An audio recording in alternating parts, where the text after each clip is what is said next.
Zay Swervo says, if you meet the man of your dreams, would you delete your Instagram? No. Okay. Why? I mean, I'm in a relationship now and don't delete none of my stuff.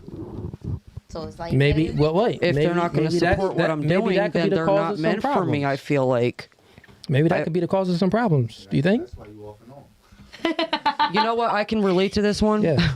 Maybe that's not why to you go off too and on. far off topic here, but my body painting has caused issues because of the whole value of myself being on the internet in body paint, and I find that it's like really hard for me to hear that because as an artist, I'm not looking at it from the sexual point of it. Yeah. I'm looking at it from the artist point, and I'm around naked people in the city. I go to New York and I paint, and it's like, dude, I don't see that. So when I first started almost 2 years ago, it was like it caused a lot of issues, and we broke up, and I kept doing it. So you started that 2 years ago? Yes. So wait, you would do, you would paint yourself naked? Yes. Yourself? Or not other always people? naked. Not always naked. Sometimes I had underwear or, with the pasties on, depending on the environment. Like I went downtown Easton plenty of times in body paint. So naked and body paint? Yeah. Naked and body paint. It's an art. Okay. Got you. It's truly an art. Like some people look at it in a sexual manner. A lot of people. Well, here's the reality. Because it's your body. But here's the reality, Drizzy. What? 100% of men look at it in a sexual way. The 100. Oh, I'm pretty sure of that. But it's the level of what they're going to take it and how they're going to. Trust me, my inbox goes nuts. Okay. But then I see a lot of people also respecting it after seeing that I've done it more than 2 months on the internet. 3 months. They look at it very different now. I'll tell you this from men. Men will say anything. They'll lie. So the guys in your inbox saying that they respect it, they'll lie to you. They'll say all these things, right? Think about why Sky, and what's your name again? Ashley. Ashley. Sky and Ashley thought that attraction was symmetrical and that guys cared about a girl making their own money. You know why they thought that? Is because men lied to them. Oh, you just got a new job? That's great for you. You got this? Oh, that's great, girl. Keep going. You know why they lie? Is because they want to have sex with you. So why would a guy that is interested in someone go against the grain? Oh, you got a job? What a job doesn't matter. Niggas ain't going to say that. They want to hit. So what I'm saying is that But is that how they feel?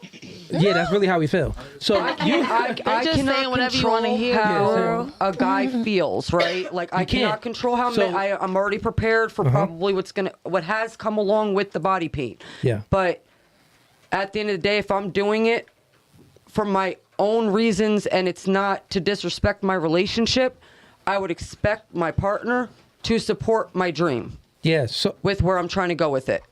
I got you. I'm not trying to be on OnlyFans showing my pootie hole type thing. You know what I mean? However, I thought about OnlyFans right after they said they banned like the whole sex video stuff a couple years ago or a year and a half ago. I thought about creating one for the art content, but I didn't because I didn't want to get categorized as somebody that was doing it for sexual purposes. So I built it. I started one and I never did anything on it because of that reason.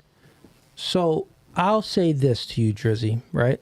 Because you're in a unique situation where you're living out your passion. Like I'm passionate about it. Yeah, so you're living out your passion, right?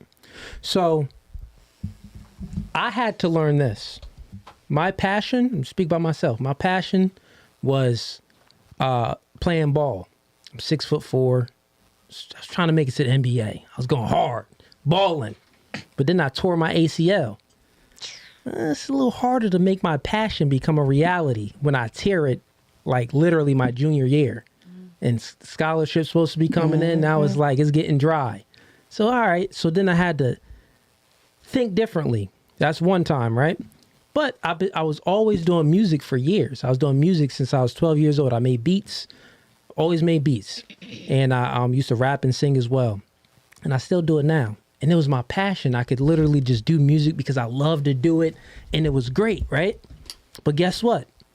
My passion didn't bring me no money. Yeah. I got nothing from my passion but satisfying myself. So guess what? Passions is selfish. That's what passions is.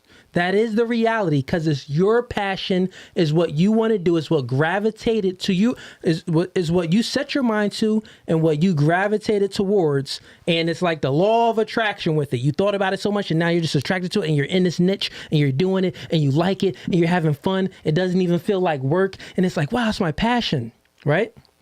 So the reality is that when you get a little older, not even older, when you start to look at life differently, you don't follow your passion, you follow your purpose. So you got to find what your purpose is, right? Once you find what your purpose is, then you'll start to think differently, right? You got to really find what your purpose is. And normally it takes to find what your purpose is, not going to hold you. God, I'm a religious person, so I found out what my purpose was through God. Other people find out what their purpose is through a multitude of things, trial and error, doing things. And they're like, wow, this is actually working for me. I'm getting good feedback, good rapport. I'm actually helping people. So think about this. Usually your purpose is helping people. All human beings have to help people.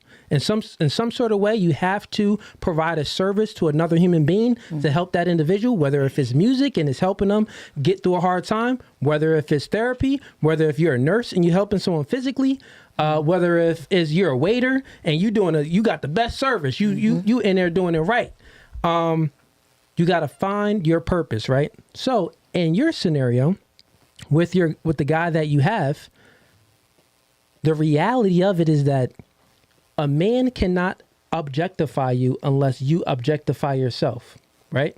So since you objectify yourself and you paint yourself naked, then other guys are going to objectify you. And other guys is going to lie, because men are very sexual. I don't think you ladies understand that the lengths that a man would go to lie to you to try to get boxed. Niggas will be in a friend zone for 10 years try to get boxed. Mm-hmm. But guess what? Obvious. All them 10 years that he was talking to you, he never really was direct. He was really indirect with it. He was very subtle with it. You never really knew that he wanted to hit it, but because he was just playing his position. He's playing his part. But if you ever let your guard down, or if you ever fall in, he gonna test it out. He'll play the fiddle before you give it. Exactly. You can do a whole lot. So another thing in that situation, and then we'll move on to the question to the next ladies, right? Just to give you some feedback, a male's perspective, right? So I'm in a relationship with a woman. The woman is in a relationship with me. The baseline of what the woman looks from me is providing protection, security. That's her baseline, the baseline need. Meaning that if I'm not providing that, in due time, she'll lose attraction for me. So I need to provide that. You get what I'm saying? It's security. Now, the man's baseline, what he looks for in a woman, is her sexuality. Literally, that's it, sexuality. So if you're giving up your baseline, that's why he would grow resentment. That's why he would look at you differently. That's why it would be breakups after breakups, because you are literally showing your body his goods. You got to think about how men think about it. Why do you think every time you have sex, right? All you ladies have sex? Flip it on them. Show the ladies. Every time you ladies have sex, when a nigga in there, he like, yeah, this mine, right? No, every nigga said it. It's not one nigga that y'all didn't have sex with that didn't say, yeah, this mine, right? The reason why is because a nigga want to feel like it's his. So if you are showing what he thinks is his to the world, it's like he loses respect for you. But what exactly are we showing? Your body. Your body. That's what he's saying. You're painting yourself naked. All right, so let me just give you another perspective, right? Because I'm a man.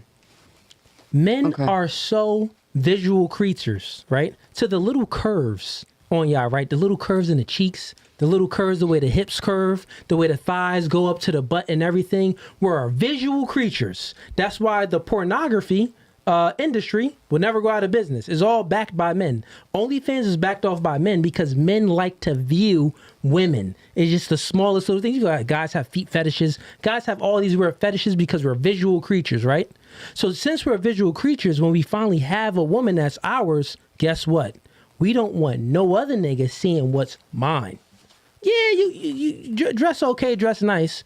But if you out there, body painting naked, and a nigga can see the crack and the creases and this, it's like, he gonna look at you differently. You feel me? That's just Fugazi. I'm just being honest with you. But at the end of the day, So wait, does that mean her value's lower then? Because men might appreciate or think of your woman in a certain way, even though your woman's not out there doing it everywhere else, and she's giving you everything that a wife or whatever can give you.